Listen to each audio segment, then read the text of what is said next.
मुंबईमध्ये आज राष्ट्रवादीच्या बैठकीचं आयोजन करण्यात आलं आहे। अजित पवार यांच्या उपस्थितीमध्ये ही बैठक होणार आहे। सायंकाळी 5 वाजता मुंबईत ही बैठक होणार आहे। सर्व आमदारांना बैठकीत उपस्थित राहण्याचे आदेश देण्यात आलेले आहे। त्यामुळे आता या बैठकीमध्ये नेमकं काय चर्चा होते याकडे लक्ष आहे आणि त्याचबरोबर जी कामगिरी राहिलेली आहे लोकसभा निवडणुकीमध्ये त्या पार्श्वभूमीवर काही मंथन होतं का तेही बघावं लागेल।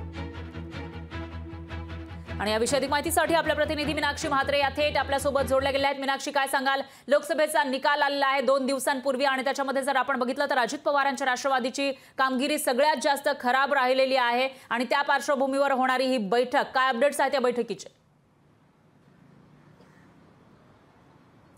नक्कीच परा, आपण पाहतोय आज महत्त्वाच्या 2 बैठका पार पडणार आहेत अजित पवार गटाच्या। एकूणच एक बैठक जी आहे ती उद्या होणार होती, ती बैठक आजवर घेतलेली आहे। कारण आज संध्याकाळी 5 वाजता मुंबईच्या कुलाबा इथल्या ट्रायडंट हॉटेलमध्ये सर्वच आमदारांना बोलवण्यात आलेलं आहे आणि ही बैठक होणार आहे। त्यापूर्वी आपण पाहतोय आता सकाळी 10 वाजता अजित पवार यांच्या निवासस्थानी म्हणजेच देवगिरी बंगल्यावरती महत्त्वपूर्ण बैठक पार पडणार आहे। प्रमुख नेत्यांची उपस्थिती असणार आहे।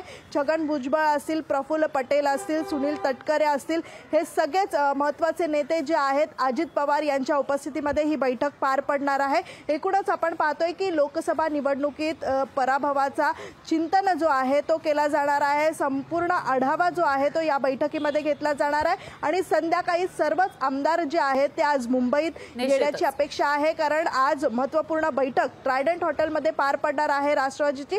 कारण एकूणच आपण पाहतोय की पुढची रणनीती कशा पद्धतीत आखायची आणि या सोबतच झालेला जो पराभवाचा चिंतन जो आहे तो या संपूर्ण बैठकीमध्ये मीनाक्षी, असं म्हणता येईल की नेमकं कशामुळे हा पराभव झालेला आहे त्याविषयीची कारण मीमांसा चर्चिली जाईल आणि नेमकी काय रणनीती ठरते तेही आपण बघावं लागेल। दरम्यान धन्यवाद तुम्ही दिलेल्या या सविस्तर माहितीसाठी। लोकशाही मराठी ऐका, पहा, जागरूक रहा।